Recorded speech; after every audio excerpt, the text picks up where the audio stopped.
If you've stopped by this video, I'm gonna guess you're working on your resume and you're looking for some help. My name is Vida Thompson. I'm a human resources professional, career coach, and professional resume writer, and I have experience helping hundreds of clients create their perfect resume. There is so much information about resumes out there, and what I really wanted to do is put together this video to share my top 4 tips on how to write a resume. First tip. Develop a resume strategy. 2. Make sure your resume is compatible with ATS systems. 3. Describe achievements, not tasks. And 4. Use a format that works. So one of the most common things that I see is a resume without a strategy. And basically what this is a resume that's not targeted. So a resume like this might list everything. All of a person's experiences, skills, volunteer work, education, courses they've taken, regardless of whether it's really relevant to the types of positions that that person wants to apply for. So a lot of clients that come to me with a resume that's not targeted and includes everything, they're usually receiving very few callbacks for interviews. So how do you come up with a resume strategy? Start by asking yourself these questions.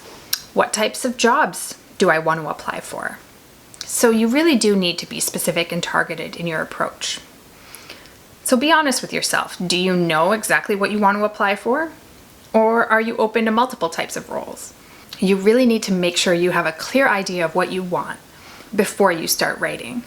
Secondly, what are the requirements for the types of jobs you want? So do you actually know is kind of the first step. Do you know what the requirements are? Even if you're sure you know, it's always worth it to conduct a quick online search to see those types of jobs and see what they're asking for. And if you're looking for more than one type of role, make sure you look at all the types of positions that you'd like to apply for. Now, if you don't know what the role requires, you're gonna have a hard time making sure that the content in your resume is relevant, so this step is really important.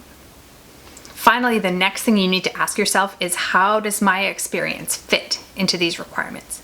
Do I meet the requirements?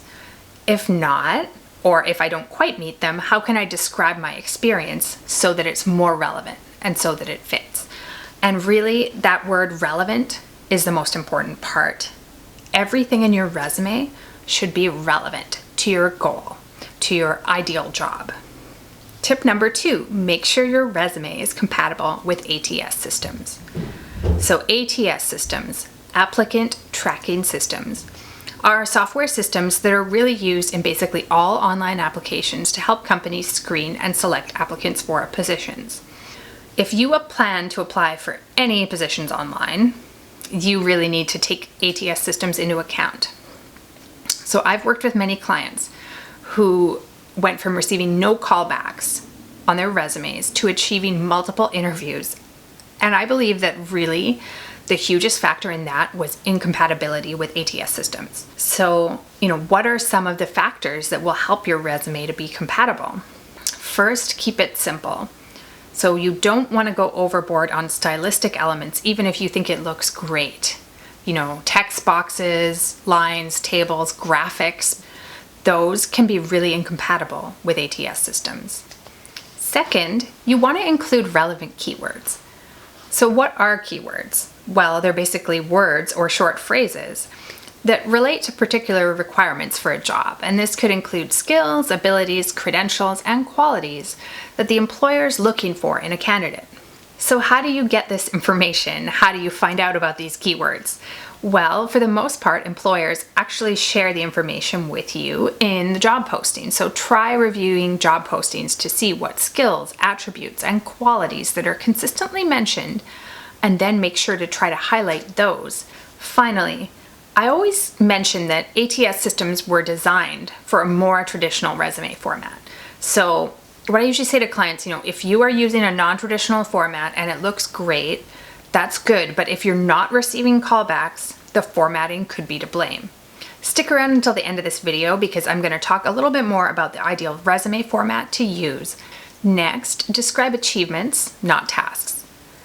So what you really don't want to do is describe just the tasks you've performed in your previous roles. So you're not writing a job description here. You're trying to get someone interested in your experience. And simply listing everything you've done really doesn't sell you to the employer. And to be honest, it can make you sound like every other candidate out there. So you want to stand apart and really look like a high achiever by showing off what you've actually accomplished. So this can take some time. It's not easy to remember all of your achievements. So I recommend, taking some time to think about what you've actually achieved in your previous roles. And try to really think about the results of what you did in your previous work. So I might ask questions like, how did your work impact the company, customers, or employees? The effect doesn't have to be major, but it can be as simple as the following examples of results. So maybe you increased sales, enhanced customer satisfaction, or improved overall efficiency. Then you really want to think about how you can increase the impact of this by adding percentages, dollar amounts, or numbers in your achievements, if possible. Now, it's not always necessary or possible to include that information, but it can be extremely helpful in really clearly demonstrating the specific impact of your work. It can also be helpful to think about special projects you might have worked on.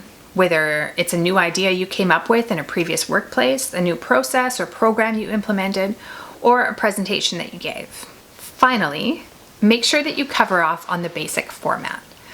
So really what I want to encourage you to do is use a format that works. So first of all, you want to make sure you include your contact information clearly at the top and use a professional email address. Next, you want to include a resume title. Now this is a key step, and you want to really use the title to clearly communicate what you do and what you want. So examples of titles could be marketing specialist, human resources professional, operations manager, and so on. Next, use a summary. No objectives.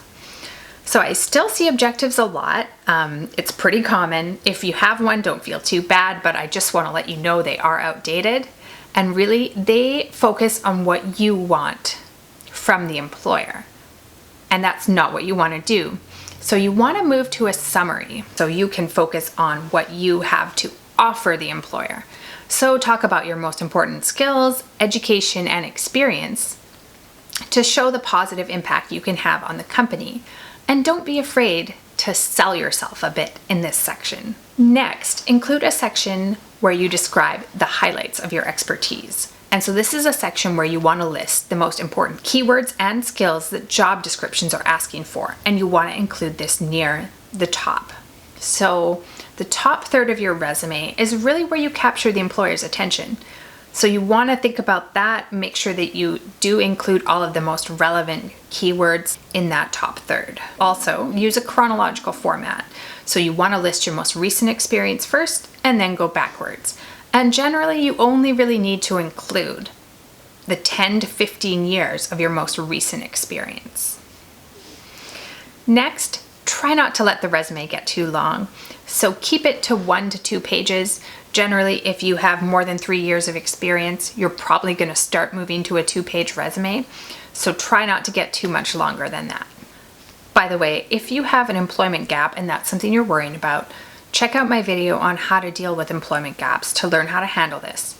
But in most cases, it's not worth using a non-traditional format other than a chronological resume, such as a functional format, to try to hide the gap. Next tip, and I really can't stress this enough, but make sure to proofread the resume. You really don't want to make any errors on this. So once you've finished your first draft, set it aside for a while and give yourself a break, and then approach it with fresh eyes and proofread it again. I also recommend asking a friend to take a look at it and have a proofread of it. It's extremely helpful to get someone else to look at it and provide you with some feedback to see if there are any additional errors. So thanks so much for stopping by, and if you'd like more resume writing tips, don't forget to pick up my handout, 5 Simple Steps to Writing a Resume That Works. The link is in the description below. And let me know in the comments what you think of my tips, if you plan to use them, if you found them helpful.